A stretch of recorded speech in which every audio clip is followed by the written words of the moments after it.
All right, let's get right into it today.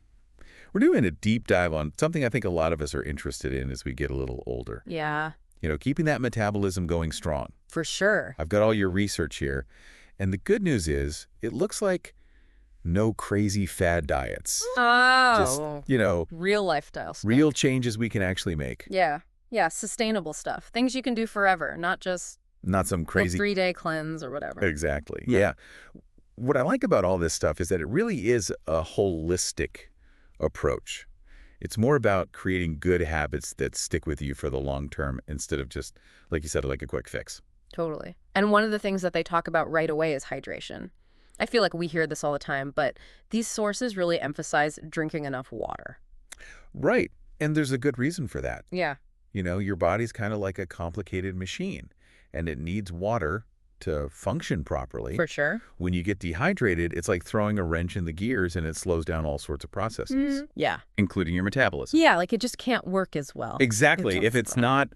If it's not lubricated, if you will. Yeah, totally. And I've always heard that like an easy way to tell if you're drinking enough is to look at the color of your pee. Yep. Exactly. Like it should be pale yellow. Right, exactly. If it's too dark, you need to up your water intake. If it's real clear, you're probably good. Yeah, okay, good. Good to know.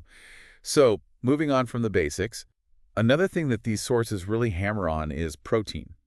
They recommend getting like 30 to 40 grams per meal, which I don't know about you, but that sounds like a lot to me. It might sound like a lot, but it's honestly more manageable than you think. A lot of people think about like huge chicken breasts when they hear that number, but you can get protein from tons of different sources. Yeah, for sure. Like a palm-sized serving of chicken or fish is a good place to start. Yeah.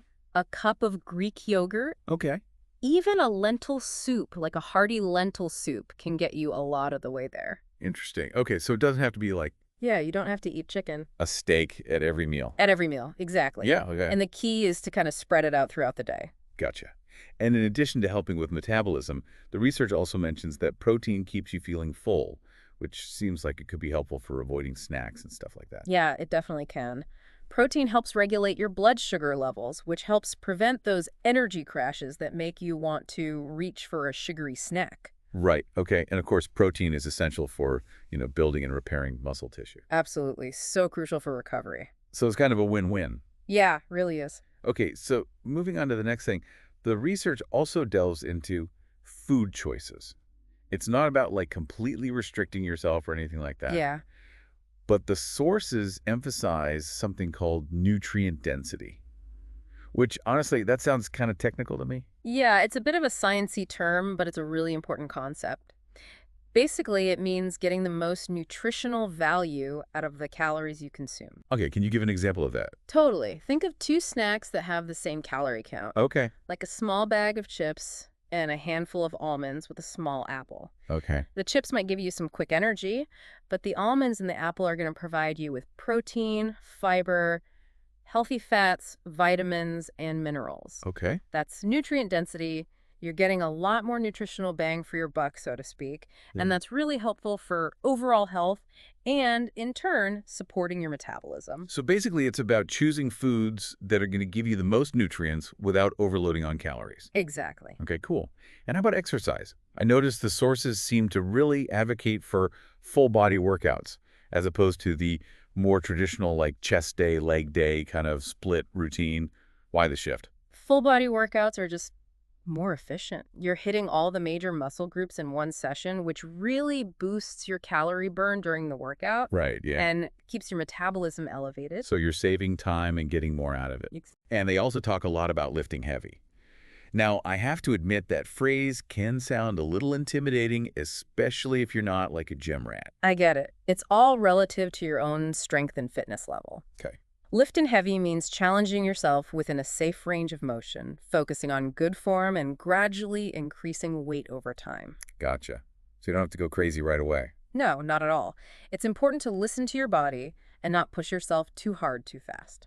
And this ties into the metabolism boost because muscle burns more calories than fat, right? Absolutely. Muscle is a metabolically active tissue. So the more muscle you have, the more calories you burn, even when you're at rest. Okay, so that makes sense. And finally, something that really caught my eye in the research was the emphasis on sprints. The Okay. sources seem to be suggesting that Less cardio, like those long, slow runs or bike rides, might actually be more effective. Yeah, it's all about high-intensity interval training, or HIIT. Think about short bursts of really intense effort, like sprints, with short recovery periods in between. This not only burns a ton of calories during your workout, but it also creates this afterburn effect. Okay, what is that? So your metabolism stays elevated for hours even after you finish your workout. So you're like tricking your body into burning more calories even after you've hit the showers. That's pretty cool. Exactly. It's more efficient for both boosting metabolism and improving your cardiovascular fitness. Cool. Okay, so let's recap all of this. Yeah. It sounds like for our metabolic makeover, we're talking about staying hydrated, getting plenty of protein, Yeah. eating nutrient-dense foods, incorporating full-body workouts with weight training, Right. and adding some sprints to our routine. Exactly. It sounds like a lot when you list it all out, but even just incorporating one or two of these changes can make a big difference over time. Yeah, I love that. And it seems like it's all about sustainable, healthy habits rather than some crazy, strict regime. Right, like maybe this week you try adding an extra serving of protein at each meal or just upping your water intake a little bit. Right. Small changes can really add up over time. I love it. So if you're ready to give your metabolism a boost, pick one of these tips. Give it a shot and let us know how it goes. We always love hearing from you guys.